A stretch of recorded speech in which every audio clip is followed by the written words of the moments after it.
সত্যজিৎ রায়ের শিশু সাহিত্যিক। সত্যজিৎ রায়ের লেখনীতে ছোটদের জন্য লেখা একটি হৃদয়স্পর্শী ও বুদ্ধিদীপ্ত গল্প। ছোটদের মাসিক পত্রিকায় এক নিষ্ঠাবান সম্পাদকের সংগ্রাম, ভালো গল্পের সন্ধান এবং এক অচেনা লেখকের আবির্ভাবের মাধ্যমে গল্পটি তুলে ধরে সাহিত্যের গুণগত মান, ভালো লেখার সংকট এবং চমকপ্রদ এক মোড়। সুনিপুণ ভাষা আর অন্তর্নিহিত বার্তা এই গল্পকে করে তোলে অসাধারণ। স্বাগতম বন্ধুরা, আপনারা শুনছেন গল্পলোক, একটি বিশেষ অডিও প্ল্যাটফর্ম যেখানে বাংলা সাহিত্যের সেনে গল্পগুলো ফিরে আসে জীবন্ত আবহে। আজ আমরা শুনব বিশ্বখ্যাত সাহিত্যিক সত্যজিৎ রায়ের লেখা এক অনন্য গল্প, শিশু সাহিত্যিক। চলুন শুরু করা যাক এই বুদ্ধিদীপ্ত ও হৃদয় ছোঁয়া গল্পের যাত্রা। ছোটদের মাসিক পত্রিকা বহুরূপী 1 বছর হলো বেরোচ্ছে। সম্পাদক সুপ্রকাশ সেনগুপ্ত আপ্রাণ চেষ্টা করেন কাগজটাকে ভালো করতে। টাকার জোর নেই, তাই কাজটা সহজ নয়। গ্রাহক সংখ্যা ১,৫০০-এর মতো। বিজ্ঞাপন যা আসে তার থেকেই টেনে টুনে চলে যায়, লাভ থাকে না মোটেই। তবে সুপ্রকাশ আদর্শবাদী, তার বিশ্বাস কাগজটা দাঁড়িয়ে যাবে এবং তার জন্য চেষ্টার কোনো ত্রুটি করেন না তিনি। সবচেয়ে মুশকিল হলো গল্প নিয়ে। ভালো ছোটদের গল্প প্রায় আসে না বললেই চলে। এমনকি সুপ্রকাশ ২-১বার নামী লেখকদের লেখাও জোগাড় করেছেন, কিন্তু সে লেখাও দায়সারা। নামকরা জনপ্রিয় পত্রিকার লেখাও সুপ্রকাশ পড়ে দেখেছেন, তারও গল্পের মান তেমন উঁচু নয়। আসলে ভালো গল্প আর তেমন লেখাই হচ্ছে না, এই হলো সুপ্রকাশের ধারণা। অথচ পাণ্ডুলিপির অভাব নেই। প্রতি মাসে ৬০-৭০টা করে লেখা ডাকে আসে, গল্প, ছড়া, প্রবন্ধ। গল্পের ওপরই সুপ্রকাশ বেশি জোর দেন, কাজেই সেই পাণ্ডুলিপিগুলোই তিনি আগে পড়েন। দুঃখের বিষয়, বেশিরভাগ লেখাই বাতিল হয়ে যায়।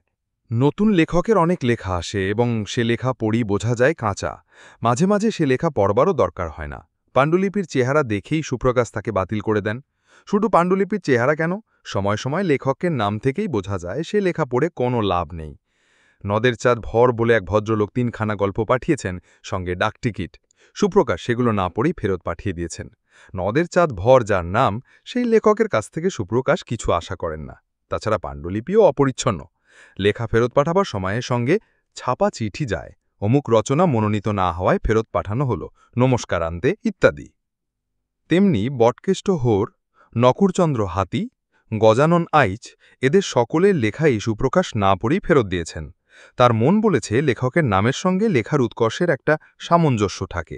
উৎকট নামের ভালো লেখক আশা করা ভুল। এখনও পর্যন্ত গল্পের দিক দিয়ে কাগজটাকে বাঁচিয়ে রেখেছেন ২টি লেখক, অমিয়নাথ বসু আর সঞ্জয় সরকার।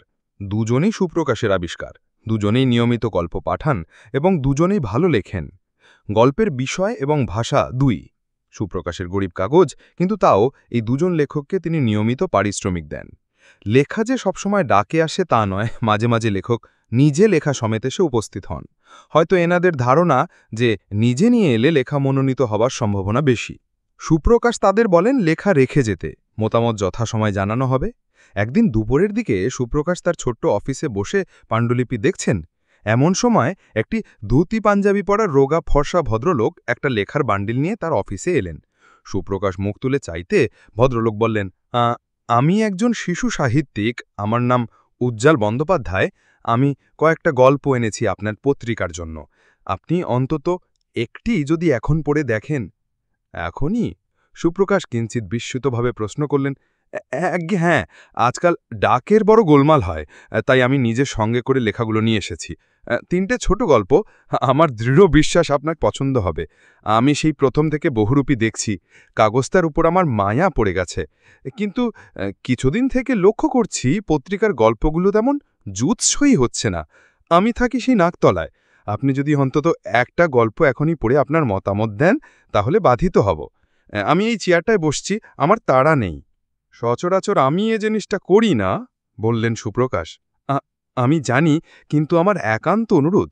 গল্প ছোট, আপনার বেশি সময় লাগবে না। বসুন। সুপ্রকাশ ওগোতায় বান্ডিলটা ভদ্রলোকের হাত থেকে নিয়ে নিলেন। ৩টে গল্প, বেশ ঝরঝরে পাণ্ডুলিপি। সুপ্রকাশ একটা গল্প পড়তে শুরু করল। 10 মিনিট লাগলো গল্পটা পড়তে। খাসা লেখা, এত ভালো গল্প সুপ্রকাশ দপ্তরে কখনো আসেনি। সুপ্রকাশ নিজের আগ্রহেই বাকি দুটো গল্প পড়ে ফেলতেন। এ দুটোও চমৎকার। ভদ্রলোকের ক্ষমতা আছে, তাতে কোনো সন্দেহ নেই। ভালো গল্প, বললেন সুপ্রকাশ। আমি 3টে গল্পই নিচ্ছি, পর পর ছাপব। ভবঘুরে গল্পটা সবথেকে ভালো। ওটা আমি পুজোর সংখ্যার জন্য নির্বাচন করলাম।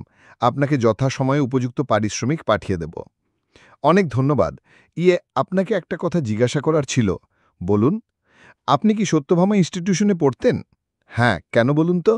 আমিও একই স্কুলে পড়েছি, আপনার চেয়ে 1 ক্লাস নিচে। তাই বুঝি? হ্যাঁ, আপনি আমাকে চিনতে পারছেন না কারণ আমি অনেক রোগা হয়ে গেছি। তা হবে, তাছাড়া প্রায় 25 বছর আগের কথা তো। কিন্তু আপনি খুব বেশি বদলাননি, শুধু আপনার একটা জিনিস বদলেছে। কি? আপনার নাম। আপনাকে আমি নিধুদা বলে ডাকতাম, আপনার নাম ছিল নিধিরাম ধারা। আপনি ঠিকই বলেছেন, তবে সে নামই কি আর কাগজের সম্পাদক হওয়া যায়? বললেন সুপ্রকাশ। তাই কাগজটা বার করার সময় নামটা বদলেনি। উজ্জ্বলবাবু উঠে পড়লেন। আমি তাহলে আসি। আপনাকে গল্পগুলো পড়িয়ে সত্যি আনন্দ পেলাম নিধুদা। আপনাকে নিধুদা বলছি বলে কিছু মনে করবেন না। ভদ্রলোক বান্ডিল নিয়ে এসেছিলেন, এখন খালি হাতেই বেরিয়ে গেলেন বহুরূপীর আপিস থেকে। আসল ব্যাপারটা উনি ধরে ফেলেছেন। বহুরূপী সম্পাদক তার লেখাগুলো না পড়েই ফেরত দিয়েছিলেন। এই একই গল্প, এবং তার জন্যে তার নামই দায়ী। নদের চাঁদ ভর। গোড়া থেকেই নামটা বদলে নেওয়া উচিত ছিল, আর নিজে না লিখে তার ভাগ্নিকে দিয়েই পাণ্ডুলিপি লেখানো উচিত ছিল। যাক, এখন থেকে তার লেখা বহুরূপীতে ছাপা হবে, তাতে সন্দেহ নেই। এই ছিল সত্যজিৎ রায়ের লেখা শিশু সাহিত্যিক গল্পটি। আপনারা যদি গল্পটি উপভোগ করে থাকেন তাহলে লাইক, কমেন্ট আর চ্যানেলটি সাবস্ক্রাইব করতে ভুলবেন না। আগামী পর্বে শোনাব আরও একটি চমৎকার গল্প, গল্পলোকে। পরবর্তী গল্পের অপেক্ষায় থাকুন। ধন্যবাদ এবং শুভরাত্রি।